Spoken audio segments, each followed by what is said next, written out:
Normal जो thumb rule है वो 30,000 प्लस माइनस 2,000 आपको कंद चाहिए। आपको ये ध्यान रखना है कि हमारी लाइन टू लाइन दूरी हम मार्केट में चाहते हैं जो 80 ग्राम से 100 ग्राम का आलू हो वो बेस्ट है। आपको पहले देखना है हमारी खेत में उर्वरा शक्ति क्या है। और मैं तो केला काट के आलू लगाता हूँ और इस साल भी जो फसल हुई है 147 कुंटल या 145 कुंटल की 289 या 287 बोरी के एवरेज। जब तक कि ऑर्गेनिक मैटर नहीं होगा खेत में तब तक कि वो खाद को उस भोजन में नहीं बदल पाएगा जिसको प्लांट की जरूरत। कम पानी कम नुकसान, अधिक पानी अधिक नुकसान। अगर टेम्परेचर आपके फेवर में हो गया, जैसे इस बार गर्म था, उपज बहुत अच्छी है। साथियों, आलू का सीजन शुरू होने वाला है। ये बुआई का समय अगले कुछ दिनों में आ जाएगा। उस दौरान आपको क्या करना है, कैसे बीज का चुनाव करना है और किस्म कोई भी बोएं। आलू कितना बड़ा, कितने साइज का होना चाहिए, आपकी जो नाली है वो कितनी बड़ी होनी चाहिए, खाद को लेकर के आपकी तैयारी क्या होनी चाहिए, इन सबको समझने के लिए मैं आया हूँ अभी बहराइच में। जयसिंह जी हमारे साथ में हैं। पिछले साल आपने इनका वीडियो देखा था, शानदार आलू की फसल देखी थी, उसकी पैदावार मैंने आपको बाद में दिखाई थी। तो अभी हमें लगा कि ये समय है कि आपसे कुछ सीखा जाए और आपको भी थोड़ा समझाया जाए। सर, आलू के विषय में जो थंब रूल है वो ये कहता है कि हमें 1 एकड़ में करीब 30,000 कंद चाहिए। 28-27 से कम ना हो, 32 से ऊपर ना हो। ये दो बातों पे डिपेंड करता है कि आलू जो बैठ रहा है खेत में वो खुद किस तरह का है। मीडियम टाइप का है तो कंद थोड़े ज़्यादा चाहिए, ज़्यादा बड़े टाइप का है तो कंद थोड़े कम चाहिए। मगर नॉर्मल जो थंब रूल है वो 30,000 प्लस माइनस 2,000 आपको कंद चाहिए।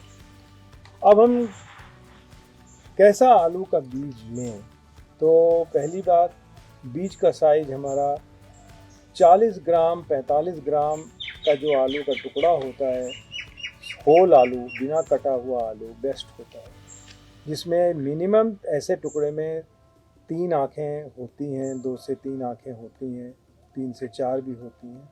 और ऐसे जो कंद हैं उनसे निकलने वाले जो हमारे कल्ले हैं वो मजबूत और मोटे होंगे।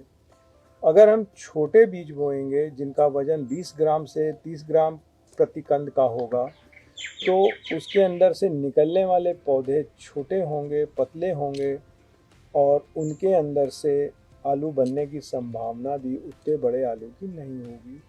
ऐसे अगर मजबूरी है, छोटा बीज ले रहे हैं जैसे बहुत बार कारणवश होता है, तो आपको फिर अपने कंद की संख्या बढ़ा के 40,000 से 45,000 करनी पड़ती है। क्योंकि एक जो कल्ला निकला हुआ है या एक जो आलू आपका बोया गया है, कल आपको खेत में मिनिमम 1.5 लाख कल्ले चाहिए अच्छी उपज लेने के लिए। और एक पौध से अगर आपकी 500 ग्राम 400 ग्राम 500 ग्राम आलू फलेगा तो ही तो आपको 150 कुंटल आलू, 30,000 इंटू 500 अगर आप करेंगे तो 150 कुंटल आलू हुआ। दूसरा, आलू का एक बड़ा सिंपल नियम है, अगर 1 किलो से आप 10 किलो पैदा कर रहे हैं तो आप अच्छे किसान हैं। अगर 12 किलो पैदा कर रहे हैं तो आप बहुत अच्छे किसान हैं।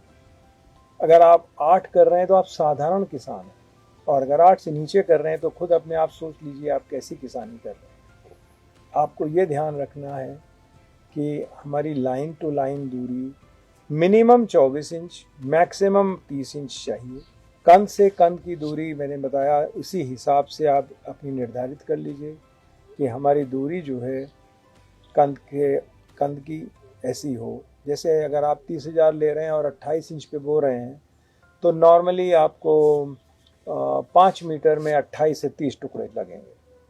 क्योंकि 28 इंच पे अगर हम बोते हैं लाइन टू लाइन प्लांटर से तो टोटल हमारे रनिंग मीटर 5200 बनते हैं खेत में, जिसमें पानी की जगह काट के निकाल के 5300 में से मोटे हिसाब में नुकसान जो छूट जाएगा आलू खेत में नुक्स होगा वो लेके हम मिनिमम मोटा हिसाब 5000 हमारे मीटर रनिंग बनते हैं। तो 5000 मीटर रनिंग में आपको अगर 40 ग्राम का टुकड़ा बोना है तो आप देख लीजिए कि आपने 5 मीटर में अगर 30 टुकड़े 28 टुकड़े डाले हैं, आप जोड़ेंगे तो ये आपको 14 कुंटल 13 कुंटल एकड़ के आसपास। 40 ग्राम का होगा तो 30,000 में 12 कुंटल हो जाएगा। 45 ग्राम का हो जाएगा थोड़ा बढ़ जाएगा, 50 ग्राम का हो जाएगा तो ज़रा बड़ा टुकड़ा हो गया। अवॉइड कीजिए 50 ग्राम का, 40 से 45 आइडियल होता है, मतलब उसमें आपकी यील्ड बढ़िया होगी। क्योंकि अगर आप दूर बहुत बोएंगे तो आपके बड़े आलू बनेंगे, बड़े आलू की कदर मार्केट में नहीं है।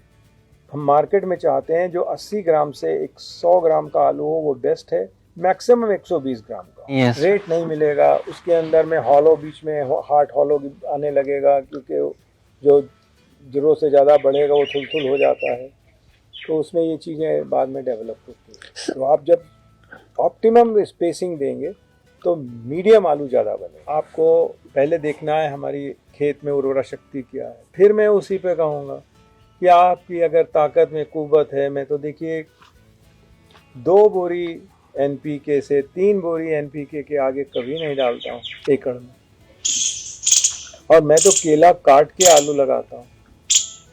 और इस साल भी जो फसल हुई है वो 147 कुंटल या 145 कुंटल की 287 बोरी एकड़ की एवरेज थी, 289 या 287 बोरी की एवरेज थी।